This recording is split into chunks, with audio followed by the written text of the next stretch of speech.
Welcome to Wizards of the Tower. Role play. In this episode, moral conundrum. Specifically moral conundrums in your game, plotline, or quest.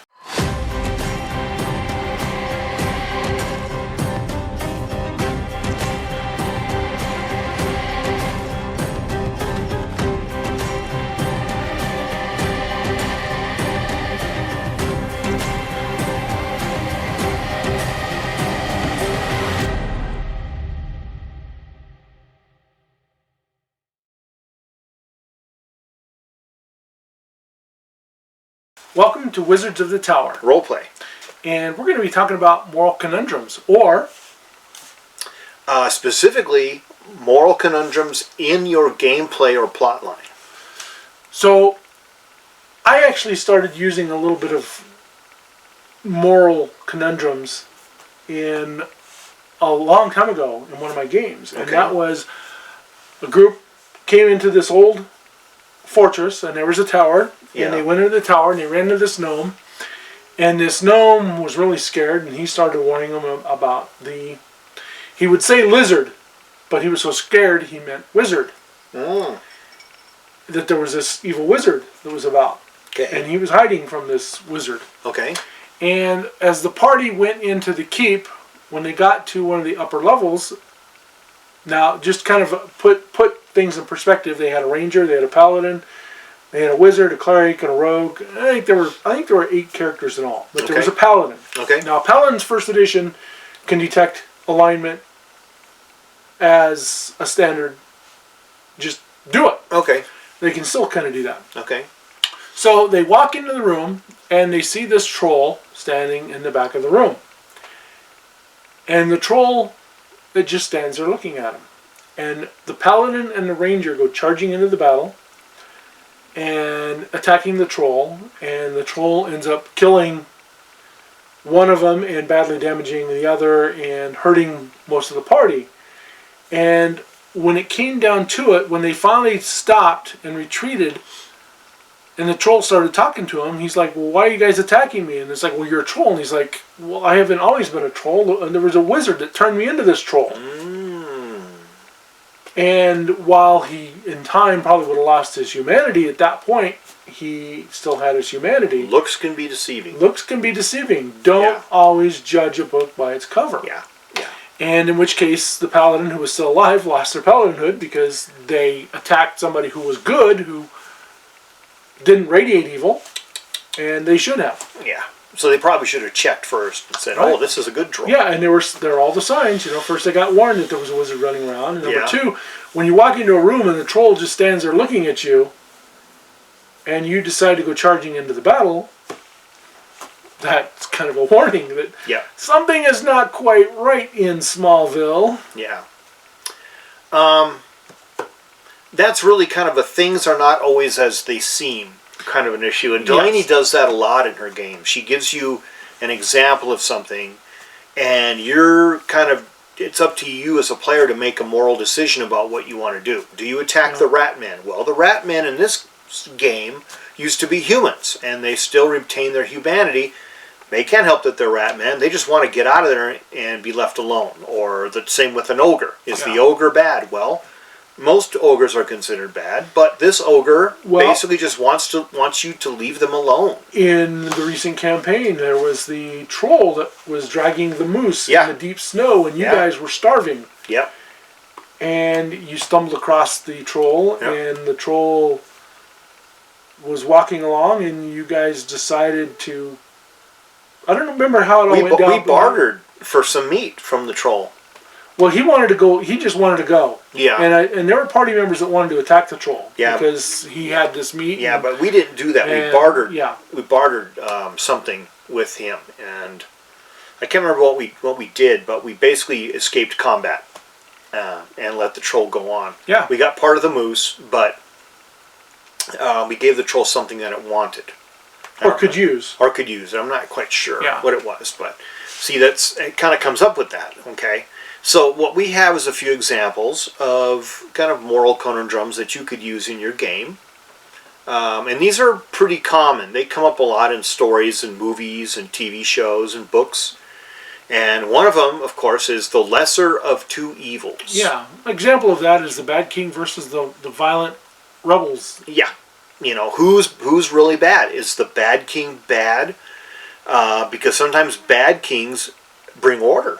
They bring order. And they actually create a society that, though it may not be what people consider to be moral, often it's stable. And it can last for years in that level of stability. Right. Contrast that with some violent rebels who want to overthrow the bad king for, whatever reason. Maybe the king, burned down a village and killed some people, that sort of thing. But maybe the king did it to pacify an area, to get rid of some bandits, and maybe the king's soldiers were a little too enthusiastic.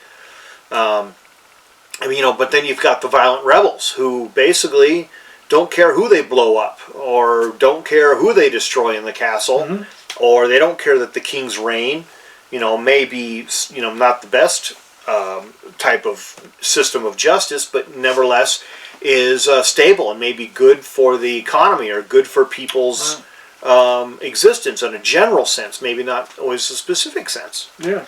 Or maybe on the other hand, maybe the rebels are the right. So you have to determine as the party which one you're going to back and which one's right or wrong. Yeah, and which faction, so, the royalist faction or the rebel faction, which faction would be of the most benefit to the realm, and how you would play it out in your storyline. Are you going to side with the king and against those rebels who, they basically just consider them outlaws or whatever. Right. On the other hand, are you going to side with the rebels who just want to tear down everything? The problem is, once they tear it down, are they able to build a society, to maintain a society? Yeah, who's going to step in as the new leader? Yeah, history is rife with rebels who were able to tear down the leader of the country, and then they instantly became tyrants also. Yeah. Revolutions eat their own children, so to speak. So, yeah, that can happen too. Right. The next one we're going to throw out is sacrifice of the innocents. Yeah. It's kind of a hurting the few to help the many. Yeah. Is that a moral question that we bring up? What if there was an instance where, a few innocent people had to be sacrificed to save many, many more? What if this village had to be destroyed in order to prevent, a greater catastrophe from happening? Something like that. What if, a country could be saved by, having to sacrifice or eliminate, a small group of people, whether they be good or bad. Right. Now there's the age-old, you're traveling down a mine shaft, and you have a runaway cart.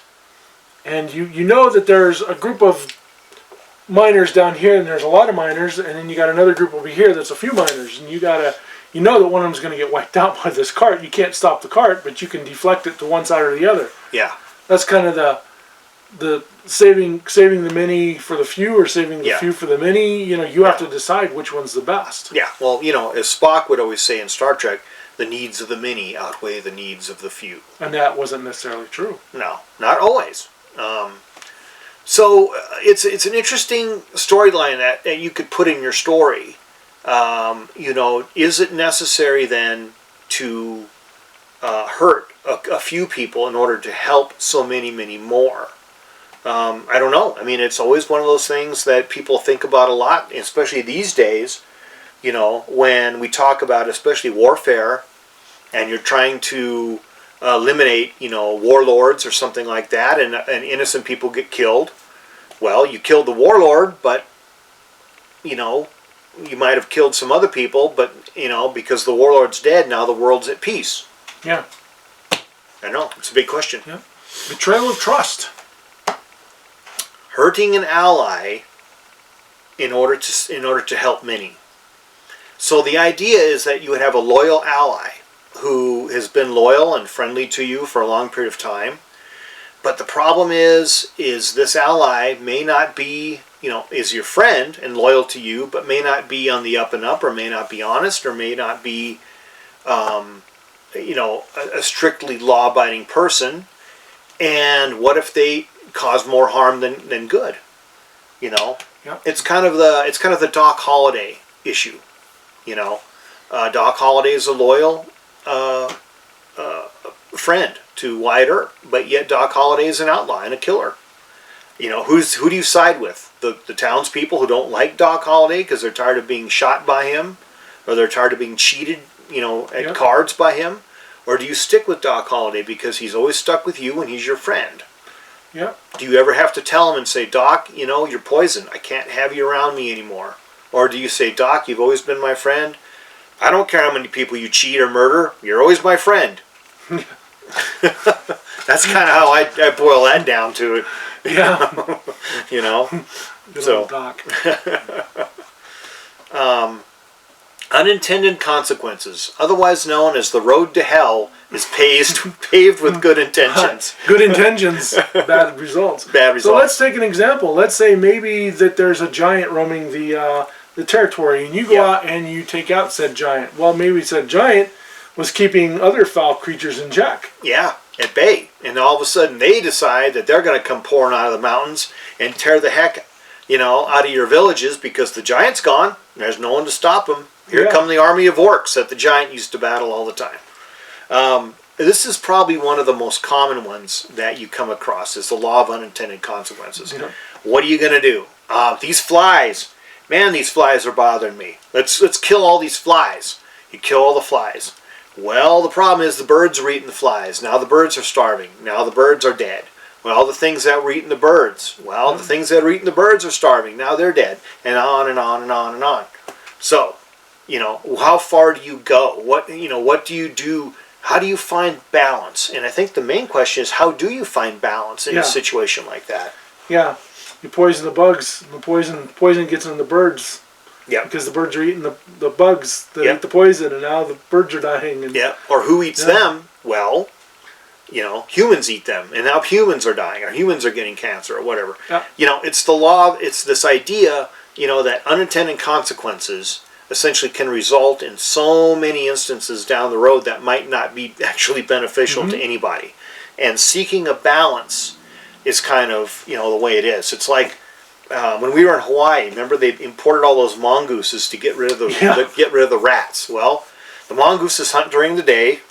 Rats are out at night. The two never meet. Now what? You got rats. Now you got mongooses running everywhere. And truly, they run everywhere because we saw them all over the place. Yeah. What do you do? Well, that's unintended consequences right there. Invasive species. You know? Yeah. You got Florida clear full of invasive snakes and things that people have released, and now that they're eating all the mammals and everything else. Yeah, now they're eating all the nesting birds. And or you got the killer hornets. That too. Yeah. So. Good intentions. Yeah. Bad events. Yeah. And we come to one that I think is probably talked about more than anything, really, when it comes to you know, different sorts of plot lines, and that's the price of power and how power corrupts people. Yeah, and that could even lead back to the first lesser of two evils, where you take out the bad king, and now you've put somebody in power, and that power corrupts, because there's the old phrase about absolute power corrupts, and power corrupts absolutely. So, in a Dane, a good example is... In my world. In your world you created. A good example is at the very beginning, where the wizard was seeking knowledge and encountered the Forge of Life, and, you know, became evil and injected that power into the land, as, you know, and started corrupting the land. Yeah. I'm just kind of paraphrasing that. Yeah, you can say it better, I'm sure. So you had this good wizard who was seeking knowledge, and he was a good wizard, and he helped people, and he created things, and he heard about this artifact called the Forge of Life, which is what the giants had used to create life forms, and who taught the dwarves and everything else. And he found out about it and decided he wanted to go find it. Well, he found it and started using it without knowing all the abilities of how to use it. He got it to kind of work, but instead it took part of his life force and corrupted it, and he became a lich and started raising undead armies, and that ran through the realm, and killing off people, and more dead came about, and they finally beat him out, killed the Lich, and the Lich's power seeped more into the land, which caused more corruption, because now it was chaos, it was pure chaos, and which started more corruption. Yep. To me, that was one of the first experiences I had in D&D, where we talked a lot about the corruption of power. Yeah. And how someone was seeking what they thought was knowledge, but they became too powerful too quickly, and they couldn't deal with, that sort of responsibility that power brings, and they became corrupt, and they basically caused about a worldwide cataclysm. Yeah.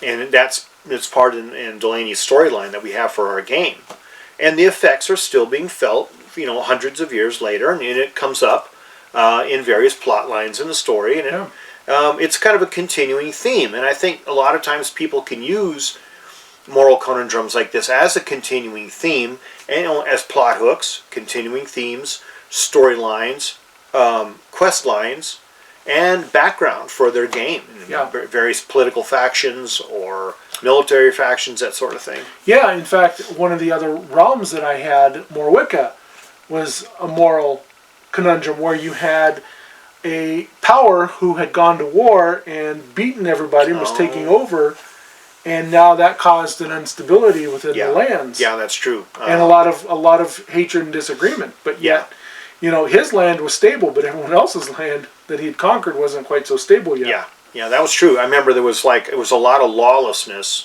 There was a centralized authority that essentially won the war. But by winning the war, they had created lawlessness, and armies of soldiers wandering around, just basically pillaging, and causing all sorts of problems. Because the military didn't no longer need the military. Yeah, all those soldiers they let loose. In fact, the characters were all part of that. They were mercenary force that had been taken. Had been brought in. Conquered soldiers that had to fight. Well, I mean, in a historical sense, without getting too deep into it, one of the causes of the golden age of piracy was some of the wars that England was involved with, where they gathered a huge number of sailors and seamen together all at once, fighting on their men of war ships, and then when the war was over, they just basically gave them the boot. Well, what did those guys do? Now they're starving and have no jobs. They have no jobs, but yet they have skills, fighting, sailing. And what do? Well, they become their own privateers, or they become gentlemen of fortune, is what they call themselves. Basically sailing out to do whatever they could to make a living, because they didn't want to die. They wanted to live. If things were kind of shady about it, well, in times in war, a lot of gray areas are exposed. Yeah, and so you kind of start seeing the kings of the land is corrupt. Exactly. People who bend to consequences for their benefit, but not for the benefit of anyone else. So that's a good real world example, but there's many others. Yeah.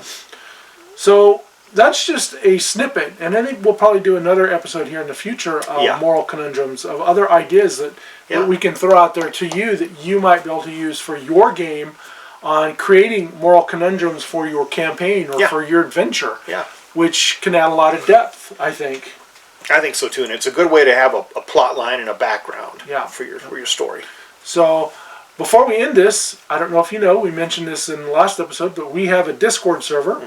We invite you to come out. We will put the links somewhere on the screen. In the screen, and then down below in the links. Come and join. We don't charge you anything. We don't have a Patreon that says, if you join the Patreon, you get access to the Discord. Come and join the Discord, discuss things, ideas that you may have for us, talk about things. Roleplay. There's a roleplay channel in there. I throw out a snippet of a roleplay adventure that you guys can start, and we'll go from there and see what happens. But we hope you like this episode of Wizards of the Tower Roleplay. And don't forget to like, share, subscribe, spread the word, ring the bell, leave a comment, because we will always reply to every comment that you've got. But anyway, we hope you like this episode of Wizards of the Tower Roleplay. And may all your adventures be epic. And keep on rolling. Don't forget to like, share, subscribe, and spread the word.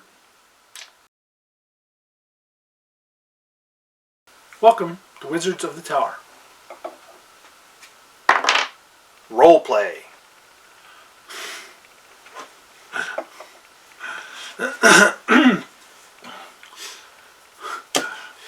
Because it threw me off.